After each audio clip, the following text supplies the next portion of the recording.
All cargo logistics ने जो है फोर्थ क्वार्टर के जो नंबर पेश किए हैं वो काफ़ी वीक दिख रहे हैं, अनुमान से भी कमज़ोर आए हैं।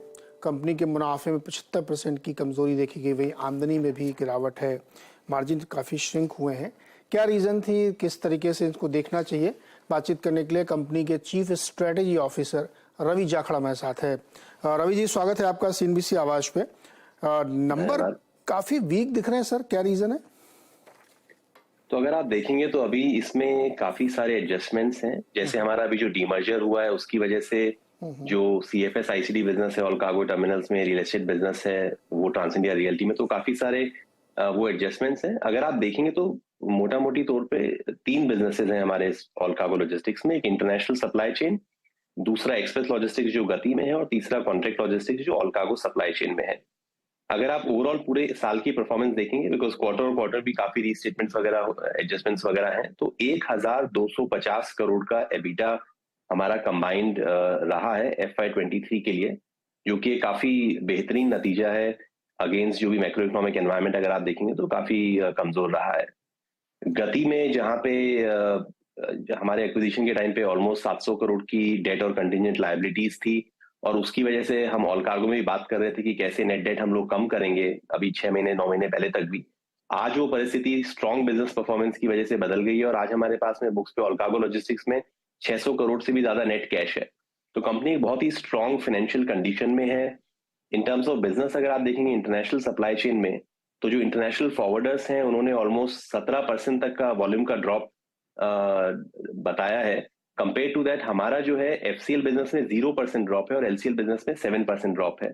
तो और अगर आप कंपेयर करेंगे जो हमारे और जो डायरेक्ट कॉम्पिटिटर्स हैं उनके कंपैरिजन में हमने मार्केट शेयर गेन किया है। तो विषम परिस्थितियों में कंपनी ने एक्चुअली मार्केट शेयर एक्सपेंड किया है। जहां तक रेवेन्यू के नंबर है वो उतना मायना नहीं रखते हैं इस बिजनेस में, क्योंकि रेवेन्यू जो नंबर है वहां पे ओशन फ्रेट आ जाता है जो कि एक पास थ्रू कॉस्ट है।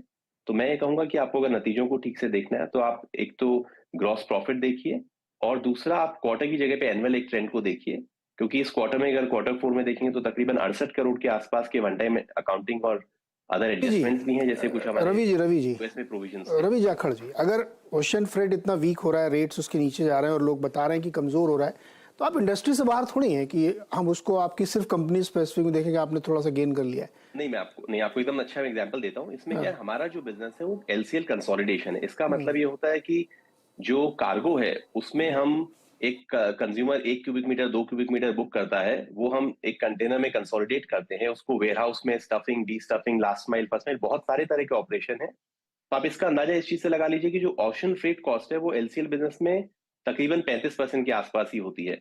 और एक सबसे अच्छी चीज है कि अगर आप हमारा स्टैंडअलोन रिजल्ट देखेंगे तो स्टैंडअलोन रिजल्ट आज के दिन है इंडिया का इंटरनेशनल सप्लाई चेन बिजनेस। वहां पे हमारी इकोनॉमिक कंडीशन डाउन नहीं थी, लेकिन ओशन फ्रेट डाउन था। तो आप वहां पे देखिए क्या हुआ, पिछले क्वार्टर के कंपैरिजन में इस क्वार्टर 20% रेवेन्यू डाउन हुआ ओशन फ्रेट की वजह से, ग्रॉस प्रॉफिट सिर्फ 2% डाउन हुआ।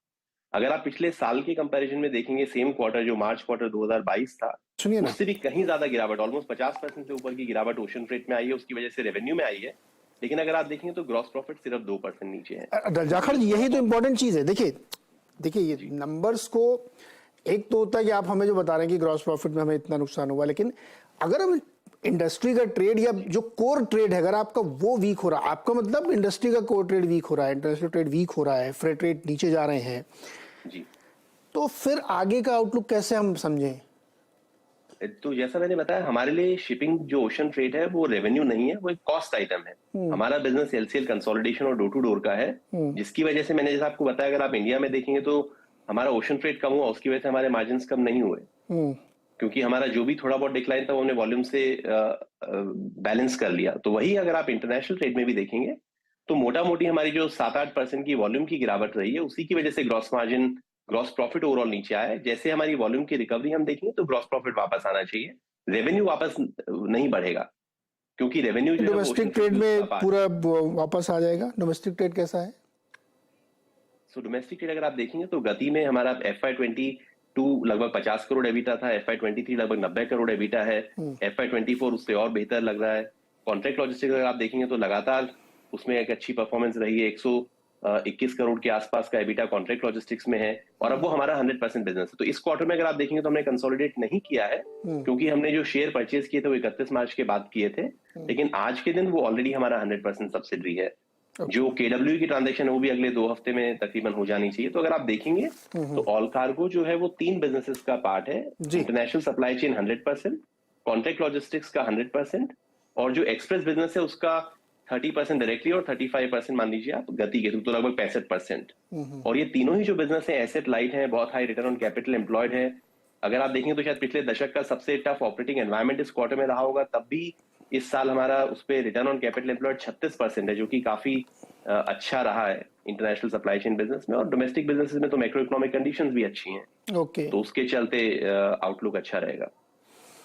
ओके रवि जी, बहुत बहुत शुक्रिया जुड़ने के लिए हमारे साथ, और उम्मीद धन्यवाद करते हैं नीरज, कि थैंक नेक्स्ट यू। क्वार्टर में नतीजे बढ़िया होंगे।